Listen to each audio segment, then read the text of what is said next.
Jesus contou uma parábola aos discípulos. Pode um cego guiar outro cego? Não cairão os dois num buraco? Um discípulo não é maior do que o mestre. Todo discípulo bem formado será como o mestre. Por que vês tu o cisco no olho do teu irmão e não percebe a trave que há no teu próprio olho?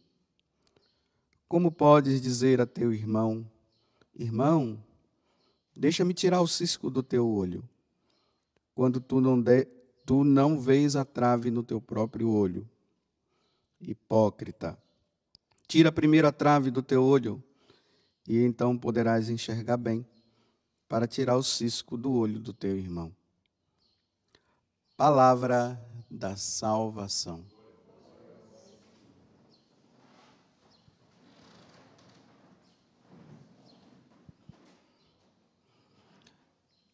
Na medida que Jesus ele vai tendo um contato maior com os seus discípulos, ele também vai exigindo dos discípulos uma coerência. Vocês veem que, mais uma vez, eu quero frisar aqui, que Jesus está falando com os discípulos.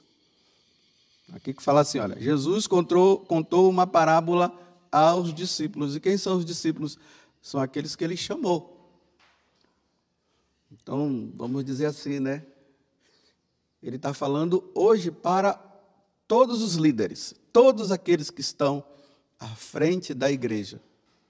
Desde aquele jovem lá que está no grupo de jovens, ele é o líder daqueles jovens. Desde aquela senhora lá, ou aquele senhor que faz parte do grupo da intercessão. Desde aquele que é ministro da Eucaristia, ministro da palavra, desde o sacerdote, o religioso, a religiosa e todos. Ele está dizendo, olha, vocês não podem ser guias cegos.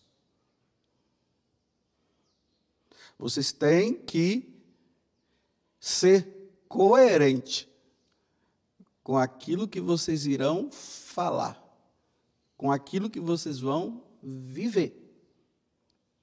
Senão vocês vão ser cegos guiando cegos. E um líder que não vive o que o mestre vive, vai, tanto ele como o guiado, o liderado, vai cair no buraco.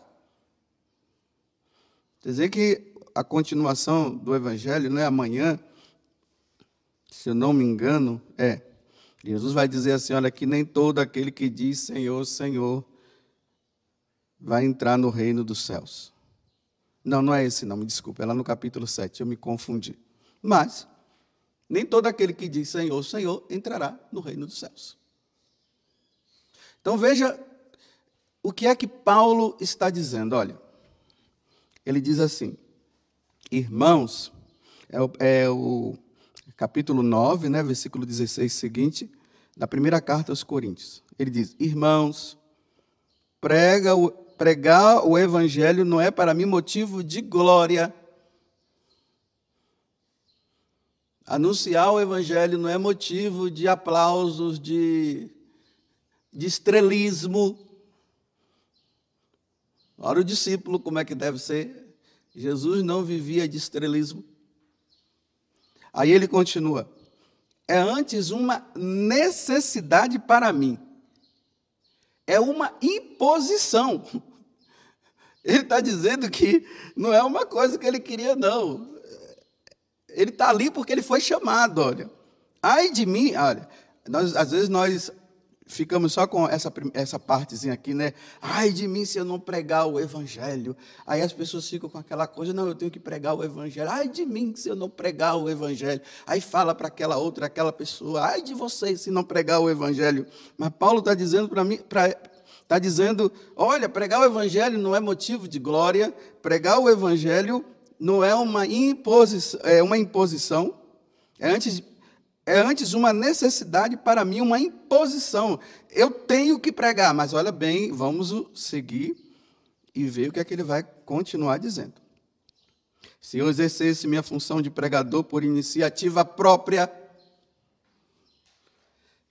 Então não foi iniciativa dele ser líder na igreja, ser um sacerdote, ser um religioso, ser um missionário, líder de jovens, sabe lá o quê?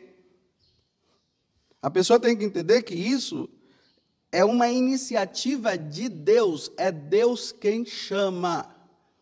Não é por iniciativa, porque eu gosto, porque eu acho bonito.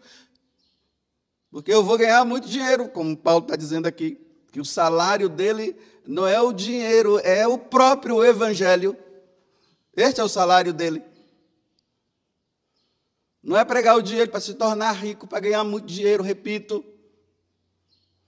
Porque se o cara tiver uma boa oratória, ele pode fazer isso muito bem.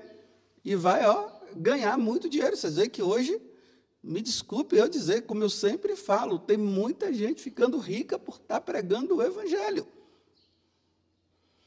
Essa história de muito like aí é dinheiro que está entrando.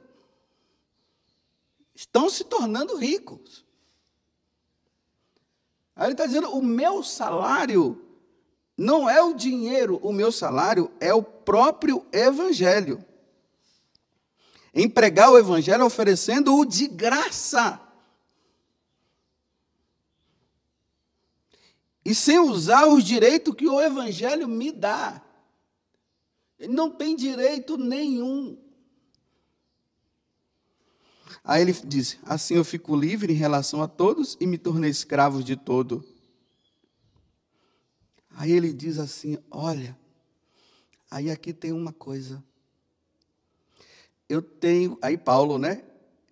Ele chega a entender que primeiro foi iniciativa de Deus. É uma responsabilidade muito grande. E por ser uma responsabilidade muito grande, ele precisa viver.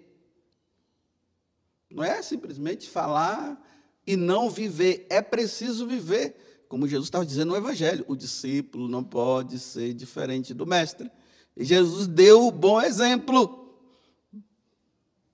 Jesus foi morto, ele foi condenado e foi morto por viver a coerência. Aí ele diz, olha, então, para eu viver essa coerência do Evangelho, eu tenho que me penitenciar, eu tenho que fazer exame de consciência, eu tenho que ver aonde eu estou errado para eu melhorar. É como um corredor, né? Que ele passa por diversos tipos de provações. Deixa de comer isso, deixa de comer aquilo, dorme no horário certo, para que ele esteja ali bem, com o corpo bem atletizado, bem forte, firme, para ele poder correr bem, para ele poder fazer, porque fazer aquelas manobras no atletismo tem que ter, olha, um rigor muito forte. Se a pessoa não faz, como é que ele vai conseguir? Aí ele está dizendo, porque o que ele está atrás é de uma coroa incorruptível. Porque os atletas, né?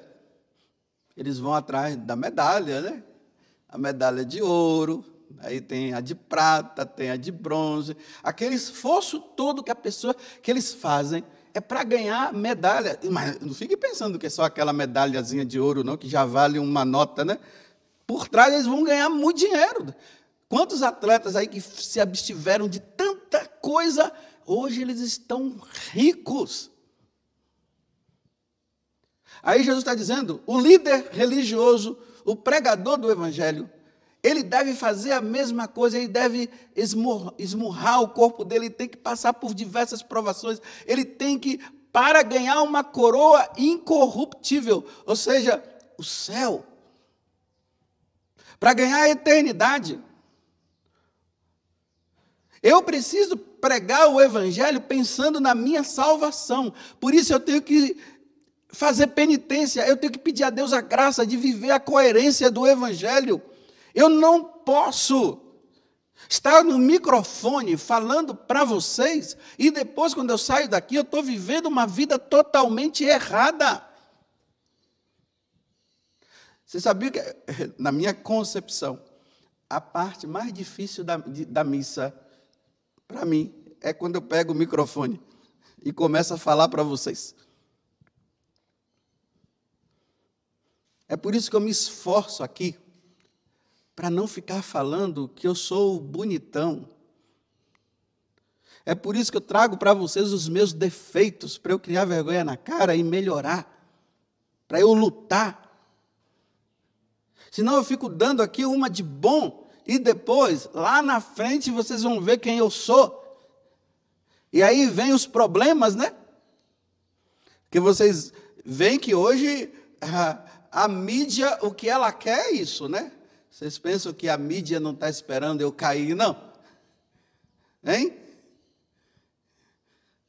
É só cair, pronto. Aí, no outro dia, o negão aqui, o Padre Augusto, está em todas as manchetes, passando a maior vergonha. Porque era um cego querendo guiar outros cegos. Porque pregou o evangelho pensando em si, pregou o evangelho querendo ganhar dinheiro, pensando nas riquezas, não lutava por uma coroa incorruptível, lutava assim por uma coroa corruptível, a da fama, do dinheiro e tudo mais. Não lutou. Por isso eu pergunto para você, você que é líder, aqui eu digo líder, estou falando os religiosos, porque os de fora não tem jeito mesmo, eles precisam se converter. Mas você que está à frente de jovens, você que é padre como eu, você que é religioso, que é missionário, a primeira pergunta que você tem que fazer, você está aí por vocação ou porque você achou bonito? Você está aí por vocação porque Deus te chamou? Ou simplesmente porque você achou legal a fama? Você está aí porque você achou bonito que você viu alguns líderes aí com uma multidão atrás e você disse, eu quero também isso, aí você entrou nessa onda? Ou você veio porque Jesus te chamou? Então, se você é porque Jesus te chamou, então lute pela santidade. Saiba que é uma responsabilidade muito grande falar de Deus. Falar de Deus é uma responsabilidade muito, muito, muito grande. Falar de Deus não é teatro. É salvar almas. Salva a tua para salvar dos outros. Porque se você vive a incoerência, você vai levar o outro à incoerência. Aí você vai precipitar o outro no inferno, porque você já está caminhando também. Agora, se você vive a santidade, luta pela santidade, você vai estar levando o outro à santidade.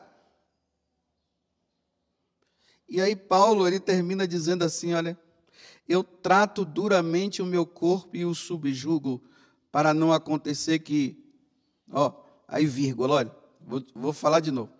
Trato duramente o meu corpo e o subjugo. Uma vírgulazinha para dar uma parada. Para não acontecer que, outra paradinha, depois de ter proclamado a boa nova aos outros, eu mesmo seja reprovado. Essa é uma das grandes preocupações que eu tenho para com a minha pessoa. Depois de ter anunciado o Evangelho, muitas pessoas terem se salvado e eu no inferno por ter sido um guia cego, por ter brincado, feito do púlpito um belo de um teatro, cobrando dos outros o que eu não vivo, ou senão ensinando o outro o errado, pregando o evangelho para o proveito próprio, como Paulo está dizendo aqui. O meu salário, ele está dizendo, não são os dólares, nem os reais. O meu salário é o evangelho que me salva. Esse é o meu salário.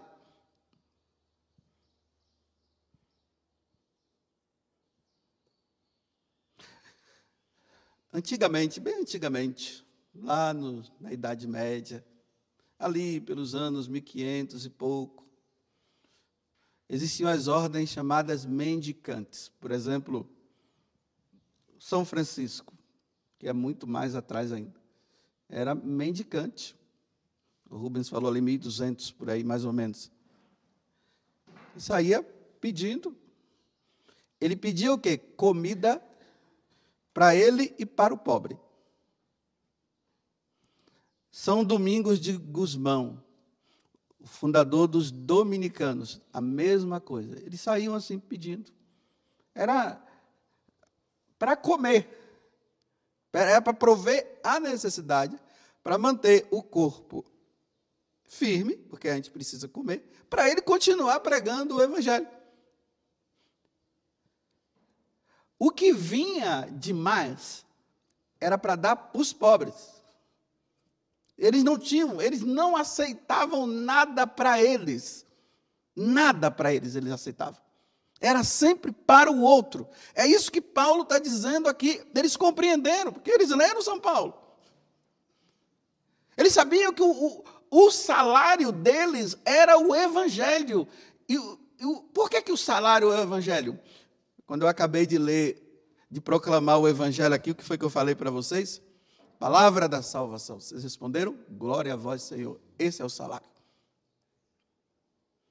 Nós não pregamos o Evangelho por bens materiais.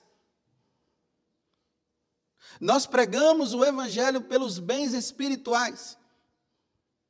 É pela salvação. Aquele jovem que é líder dos jovens, ele está lutando e fazendo de tudo para que aqueles jovens se salvem.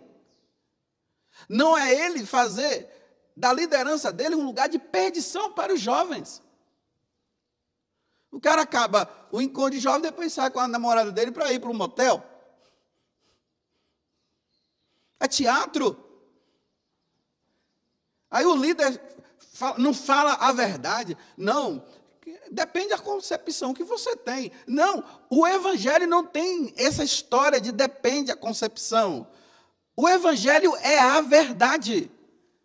Se é para dar 3 pulos, não depende, é 3 pulos. Porque é a verdade. Não, depende do que você pensa. Depende da visão sua. Não, não tem visão. A nossa visão é do que Jesus falou. Conhecereis a verdade e a verdade vos libertará. Eu tenho muito medo de estar vivendo a incoerência. Porque eu vou pagar por não viver a incoerência. Por isso que ontem eu brincava, né? Eu queria muito ir para para a vida eremítica, ficar lá sozinho.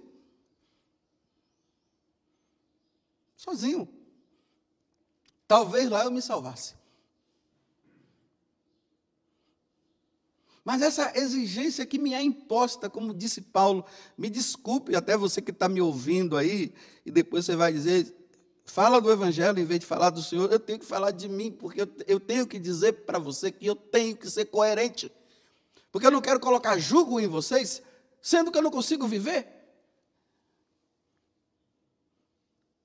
Então, eu sou feliz como padre, não estou dizendo aqui que eu não sou feliz não, viu? Sou muito feliz. E agradeço a Deus por Ele ter me chamado. Mas há uma imposição que eu preciso viver. Em todo lugar que eu estou, eu preciso viver. Se eu falo que não é para beber, eu tenho que ser o primeiro a não beber, para se embriagar. Se eu falo não matarás, eu não posso, é porque eu não estou matando. Agora, falar e depois, às escondidas, eu sabe lá com o meu grupinho, eu não viver aquilo. É uma imposição. Aí eu tenho medo de não estar vivendo o Evangelho e depois vocês se salvarem e eu me perder por não estar vivendo o que foi pedido. Não pensem que você é santo, porque você está vendo multidões mudando de vida. Quem faz isso é Deus. Se Deus precisar de uma mula, como ele precisou da mula de Balaão para converter outro, ele vai precisar. Ele usa até um animal, se ele quiser. Mas não significa que o animal vive o evangelho.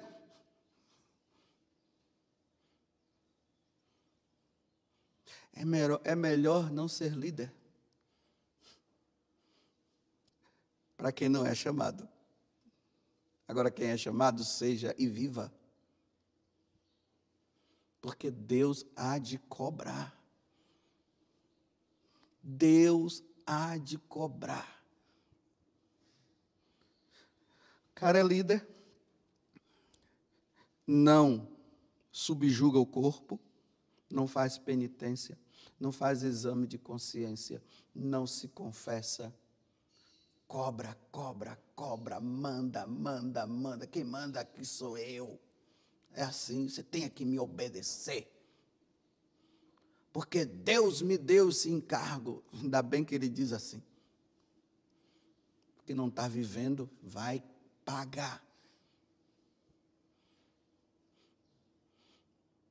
Imagine eu no inferno vendo, se é que pode ver, né? Aí eu vendo um monte de gente lá no céu, por causa do que eu falei, preguei, e eu cá no inferno, eu vou ficar com muito ódio. Tanto das pessoas por terem se salvado e ódio de mim por eu não ter vivido. Perdi tempo. Aí tem pessoas que dizem assim, padre, eu acho que eu vou parar de estar à frente assim, porque eu não estou conseguindo viver, né? Aí é melhor eu largar. Aí eu digo assim, olha, não seria melhor fazer o contrário? Você larga de fazer as coisas erradas e continua à frente? Porque então você está me dizendo que você vai largar para você continuar nessa vidinha errada. Não vai adiantar de nada. Porque se você está largando, e você foi chamado, você está largando para viver de forma errada, então, meu filho, não muda nada. Mas é melhor sair mesmo para não ficar dando mau exemplo na frente, né? Hoje eu vejo as pessoas com essas necessidades, né? Essa necessidade de aparecer na live. Eu não estou dizendo que não é para aparecer, não estou dizendo que não é para fazer live, não. Essa necessidade de estar à frente de câmera, na frente de televisão, na frente de tudo, para aparecer, porque acha que é pregador e tudo. Essa necessidade que você tem é de pregar o evangelho porque Jesus te chamou, ou porque você quer se aparecer e você quer mostrar que é o bom. Mas você está vivendo o que você está falando?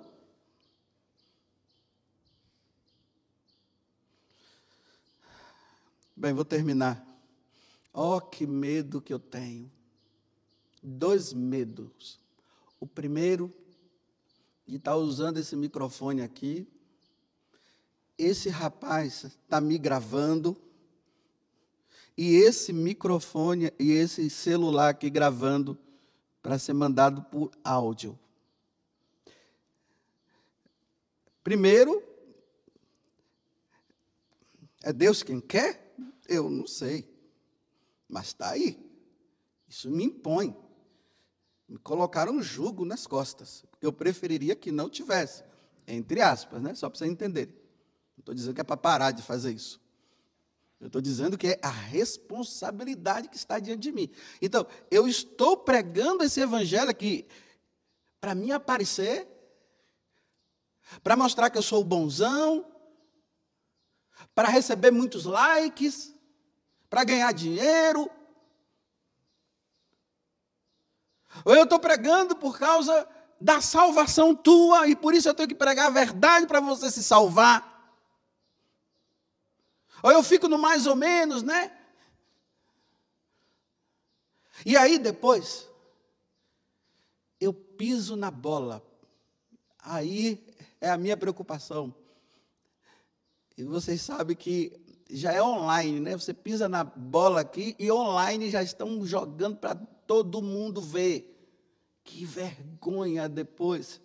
Se antes andava na rua e queria se mostrar, porque todo mundo queria aplaudir, agora, porque pisou na bola, porque não vivia a coerência, tem que se esconder de vergonha. Porque brincou com o evangelho, queria se aparecer. Olha que imposição. E depois de tudo isso, a exposição pior de toda é aquela diante de Deus. Aí eu chego diante de Deus e Deus diz assim, desclassificado. Porque na corrida não tem a pessoa que é desclassificada, aí Deus me desclassifica, diz assim, te chamei e você não viveu, brincou, vai embora, sai daqui, para o inferno. Os santos, eles conseguiram, porque eles lutaram, viveram, e aí eu vim de bendito de meu Pai. E veja, e eles no último momento da vida, ficavam pedindo, rezem por mim, porque talvez eu não tenha vivido o que o meu Senhor me pediu tanto.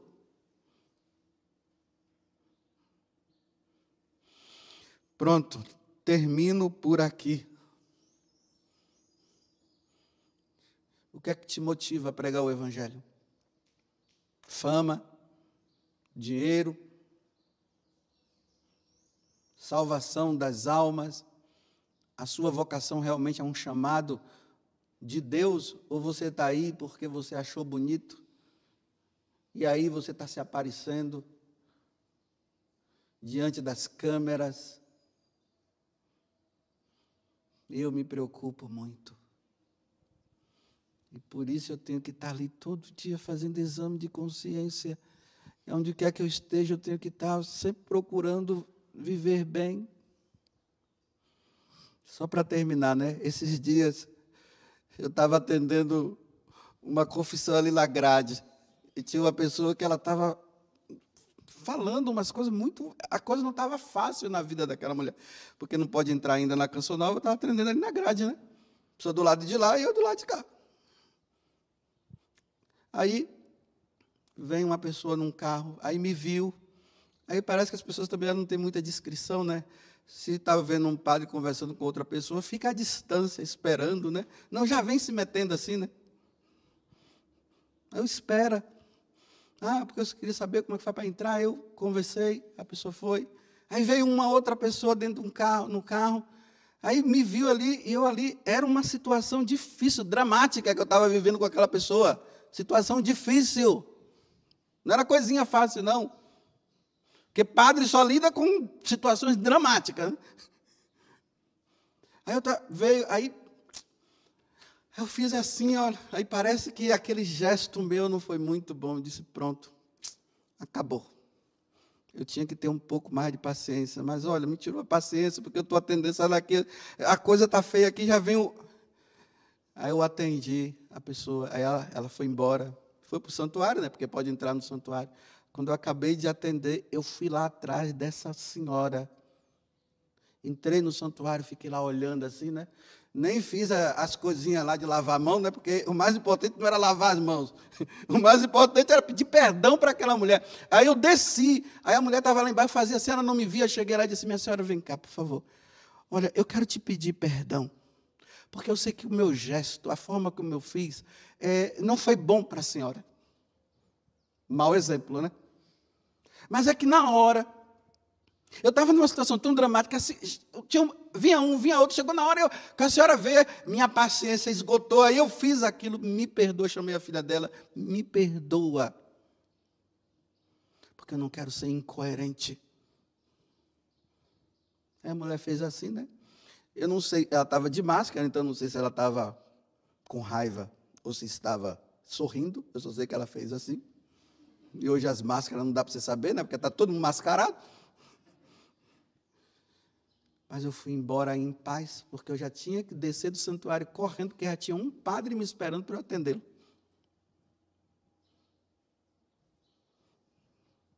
É fácil? Não é. Porque aquela mulher, não é que eu estava preocupado com a minha autoimagem, não estava preocupado com a imagem minha, não. Eu estava preocupado, sim, eu dei um mau exemplo e eu precisava pedir perdão para aquela mulher. Louvado seja nosso Senhor Jesus Cristo.